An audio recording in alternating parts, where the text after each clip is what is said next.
ये सब अच्छा अच्छा अच्छा और सर चलो ठीक।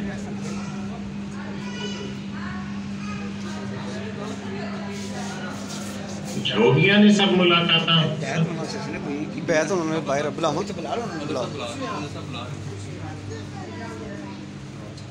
अच्छा ठीक बुलाओ आप आ जाए बैठ वाले आदमी।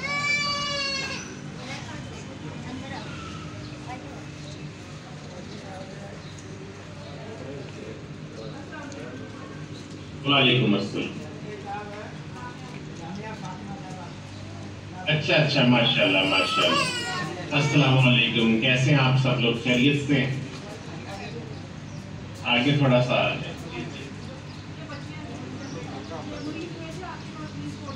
जी जी जी बिल्कुल बिल्कुल बिल्कुल मुझे याद है अच्छी तरह। सब खैरियत है आपकी तरफ? जी अल्हम्दुलिल्लाह अल्हम्दुलिल्लाह। अच्छी बात है, नहीं अच्छी बात है आप SOPs का ख्याल कर रहे हैं। और आजकल जरा हालात भी ऐसे हैं कोरोना वाले, लेकिन आप मेरे दादा साहब के खत्म पे तशरीफ लाए, बहुत अच्छा लगा। बस एहतियात जारी रखें, अपना ख्याल रखें। आपके सबके लिए मैं दुआ भी कर देता हूँ, आप आए हैं।